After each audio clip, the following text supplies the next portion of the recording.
Bismillahirrahmanirrahim. Assalamualaikum warahmatullahi wabarakatuh. Di sini saya akan mempresentasikan tentang proyek 2 yang berjudul Inventaris Barang yang akan disusun oleh nama saya Muhammad Ridwan Nazrullah. Saya dari jurusan Sistem Informasi. Pembimbing saya Bapak Ahmad Suradi Eskom. Dan saya di sini dari kampus STMI Peranata Indonesia Pondok Gede. Dan di slide selanjutnya yaitu ada pembahasan. Yang pertama itu latar belakang, tujuan, pengertian inventaris barang, pengertian tentang Visual Basic 6.0, pengertian tentang SQL Server, dan pengertian tentang Crystal Report. Lalu ada desain program, dan selanjutnya yang terakhir itu penutup. Tujuan, seiring perkembangan zaman modern ini, sistem komputerisasi merupakan suatu hal yang dibutuhkan dalam segala aspek kehidupan sehari-hari. Selain itu harus didukung oleh sumber daya manusia yang bermutu yang dapat mengelola data dengan baik dalam menjalankan kegiatan perusahaan, sekolah, di kampus, dan juga kegiatan lain-lain. Dan selanjutnya itu ada pengertian inventaris barang. Inventaris adalah daftar lengkap barang-barang yang ada di sebuah perusahaan atau instansi baik yang keluar maupun yang masuk. Barang itu ditulis dalam suatu buku khusus, harus lengkap tanpa ada yang terlewat. Tujuannya itu untuk menganalisa alat penunjang aktivitas perusahaan, kekayaan, dan modal. Jadi di sini itu semua dicatat dengan lengkap dan tidak boleh ada yang terlewat. Jadi kayak misalkan barang yang ada atau barang yang tidak, barang yang masuk atau barang yang keluar itu harus detail pencatatannya mulai dari tanggalnya, harinya, dan waktunya. Jadi di sini tidak akan ada apapun itu yang akan terlewatkan. Nah, selanjutnya itu ada pengertian Visual Basic 6.0. Bismillahirrahmanirrahim. Assalamualaikum warahmatullahi wabarakatuh. Di sini saya akan mempresentasikan tentang proyek 2 yang berjudul Inventaris Barang yang akan disusun oleh nama saya Muhammad Ridwan Nazrullah. Saya dari jurusan Sistem Informasi. Pembimbing saya Bapak Ahmad Suradi Eskom. Dan saya di sini dari kampus STMI Peranata Indonesia Pondok Gede. Dan di slide selanjutnya yaitu ada pembahasan. Yang pertama itu latar belakang, tujuan, pengertian inventaris barang, pengertian tentang Visual Basic 6.0, pengertian tentang SQL Server, dan pengertian tentang Crystal Report. Lalu ada desain program, dan selanjutnya yang terakhir itu penutup.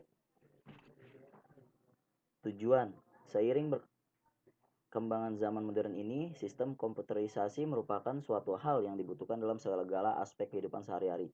Selain itu harus didukung oleh sumber daya manusia yang bermutu yang dapat mengelola data dengan baik dalam menjalankan kegiatan perusahaan, sekolah, di kampus, dan juga kegiatan lain-lain.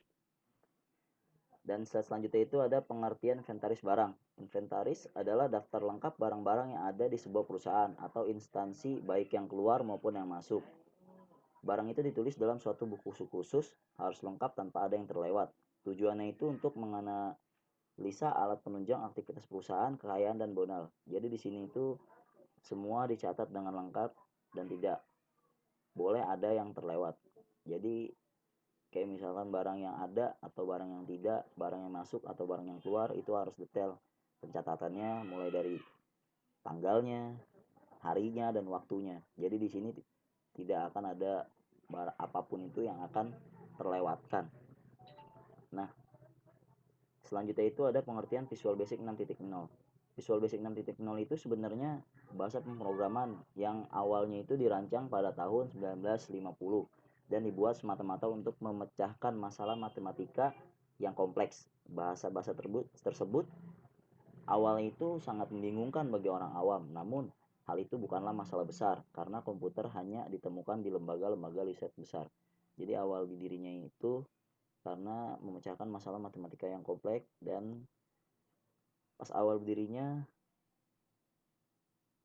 banyak yang masih orang-orang awam itu yang masih bingung. Namun seiring berjalannya waktu, orang awam tersebut semakin mempelajari dan mereka semakin mengerti apa itu bahasa pemrograman Visual Basic 6.0.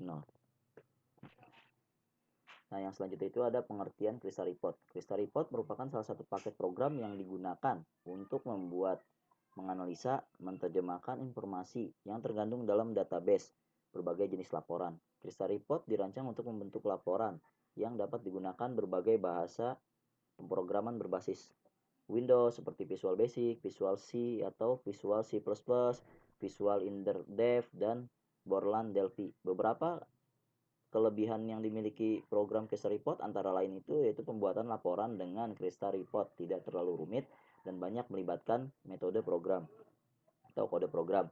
Program Crystal Report banyak digunakan karena mudah terintegrasi dengan bahasa lain. Jadi Crystal Report ini sebenarnya untuk memunculkan laporan yang sudah masuk ke dalam database.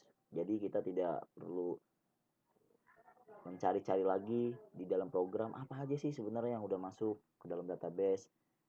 Nah, dengan adanya Crystal Report ini kita lebih mudah mengetahui apa saja yang ada di dalam database.